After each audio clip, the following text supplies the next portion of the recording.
Hoy arrancamos con la versión presidencial de Todo es culpa de los demás. Recortes y despidos, inmigración descontrolada, beneficios para quienes entran ilegalmente, hombres compitiendo en deportes femeninos y de paso, negociaciones de guerras diplomáticas como si fueran trato de barrio. ¿Y esto les suena a mezcla de miedo moral y show político? Es porque lo es. Prepárense porque vamos a desmontarlo pieza por pieza. Un recordatorio rápido, si te está gustando este tipo de videos nos ayudaría mucho que le dieran al botón de me gusta. Suscríbanse si aún no lo han hecho y comenten su opinión.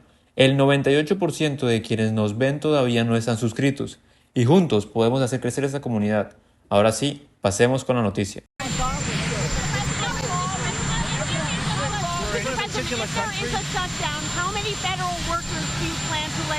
Well, we may do a lot, and that's only because of the Democrats. And as you know, they want to be able to take care of people that have come into our country illegally, and no system can handle that.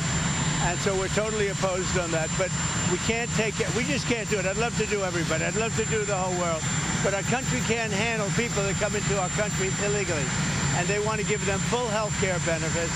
They want to open the wall again. Can you believe it? I can't even believe it. They want to open the wall. They haven't taken away boys playing in women's sports. They haven't done that. Men playing in women's sports. It's like they don't change. They lost an election in a landslide, and they don't change. How long do you plan to give Hamas to respond to the ceasefire proposal you put out? Well, we're going to do about 3 or 4 days. We'll see how it is. All of the Arab countries are signed up. The Muslim countries all signed up. Israel's all signed up. We're just waiting for Hamas. And Hamas is either going to be doing it or not. And if it's not, it's going to be a very sad end. And do you have a deadline, Mr. President? Is there room to negotiate, or is this a take it or leave it deal? Is there room to negotiate with Hamas, or is this a take it or leave it deal?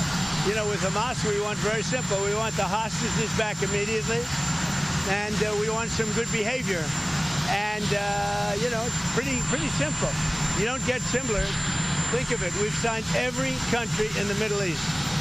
This was like an impossible thing. It's never been done before. This is more than Gaza. Gaza was big stuff. But Gaza is a piece of it.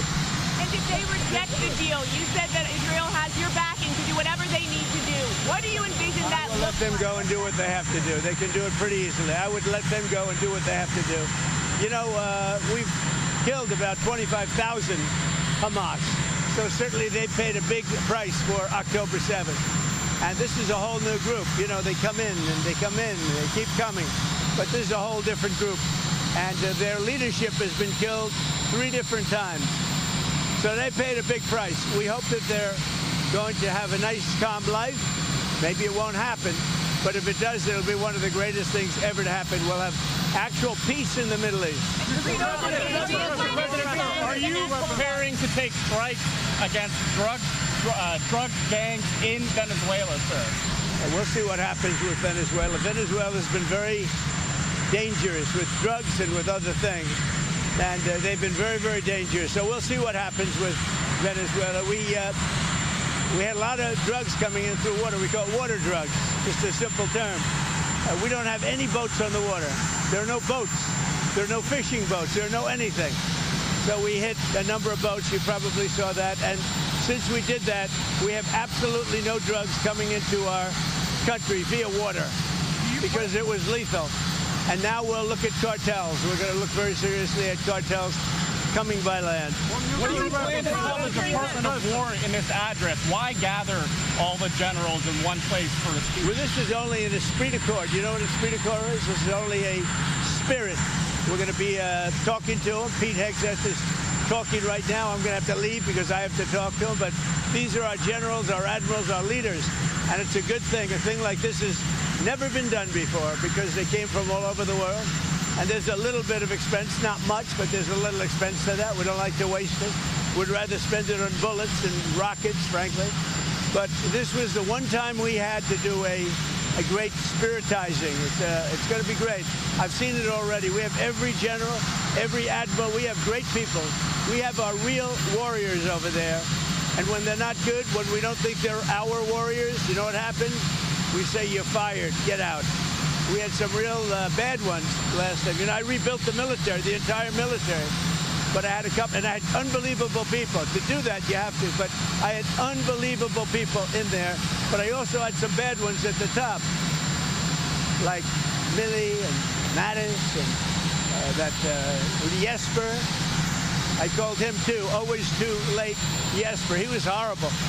So, but I learned because, you know, I was just in there and I put these people in. They were recommended by rhinos and others, and they're not good. What we have now is the best. But even despite that, I rebuilt the military in my first term. We had a great first term. We had the greatest economy ever, and it's being beaten by a lot this time. So I'm going over, I'm going to be meeting with generals and with admirals and with leaders. And if I don't like somebody, I'm going to fire them right on the spot.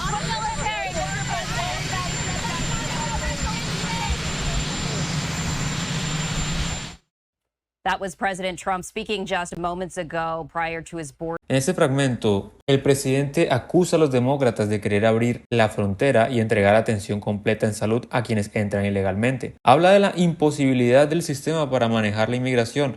Mezcla el tema con quejas sobre hombres participando en deportes femeninos, presume de acuerdos con países árabes y musulmanes para presionar a Hamas y exige la devolución inmediata de los rehenes con condición no negociable. Todo dicho con la urgencia de quien promete soluciones drásticas en 3 o 4 días y con la habitual mezcla de amenaza y negociación pública. Lo que tenemos es una estrategia comunicativa con 3 objetivos claros: movilizar el miedo a la inseguridad y a la invasión cultural, construir culpables externos, los demócratas siendo aquellos y las organizaciones internacionales o incluso el propio sistema, y presentarse como la única voz capaz de imponer el orden, aun cuando las líneas de acción que propone son vagas o contradictorias. Lo que convierte este discurso en peligroso no son tanto las frases grandilocuentes como la mezcla de verdad a medias y simplificaciones. La migración es un desafío para la administración pública. Sí, la coordinación con países de la región es un logro diplomático y se sustenta en compromisos reales para convertir problemas estructurales en enemigos visibles. Los demócratas quieren abrir la frontera.